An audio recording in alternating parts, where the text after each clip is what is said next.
বিনিয়োগ কারখানা স্থাপন সহ বিভিন্ন বিষয়ে চীনের সাথে ১৩টি সমঝোতা স্মারক সই করল বাংলাদেশ।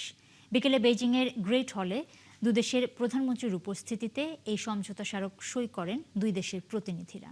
সমঝোতার মধ্যে রয়েছে বিনিয়োগ কারখানা স্থাপন এবং দুদেশের সরকারি মিডিয়ার তথ্য আদান প্রদান।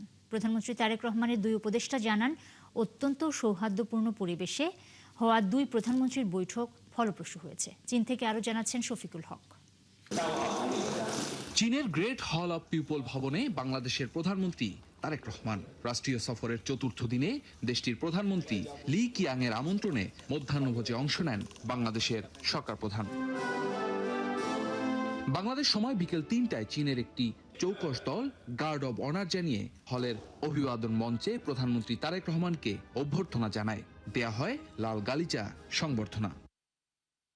এরপর দুদেশের দ্বিপাক্ষিক সহযোগিতাকে নতুন উচ্চতায় নিয়ে যেতে একে একে সই করা হয় ১৩টি সমঝোতা স্মারক।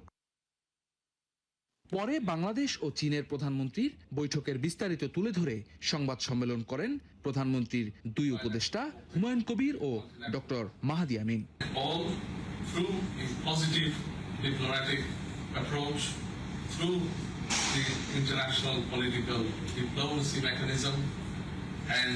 Honorable Tariq Rahman, our Prime Minister of the People's Republic of Bangladesh, is viewed as an influencer who will influence Bangladesh and regional relations for the good and build that cooperation to provide the stability and progress that is desired by peoples of countries within the South and Southeast Asia region. মাননীয় প্রধানমন্ত্রী এবং প্রিমিয়ারের উপস্থিতিতে ১৩টি MEU স্বাক্ষরিত হয়েছে। এই memorandum of understanding গুলোর ভিতরে রয়েছে ইনভেস্টমেন্ট কোঅপারেশন, কিভাবে আমরা গ্রিন ডেভেলপমেন্টের ক্ষেত্রে প্রমোট করতে পারি।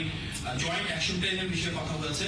বাংলাদেশের এক্সপোর্ট ক্যাপাসিটি বাড়িয়ে যেন চীনে আমরা রপ্তানি বাড়াতে পারি। বিভিন্ন ডেভেলপমেন্টাল কোঅপারেশন নিয়ে কথা হয়েছে।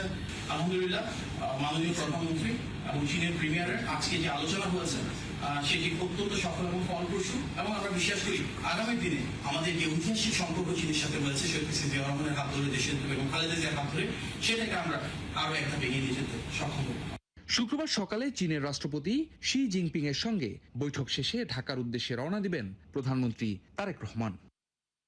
শফিকুল হক, ৭১, বেইজিং, চীন।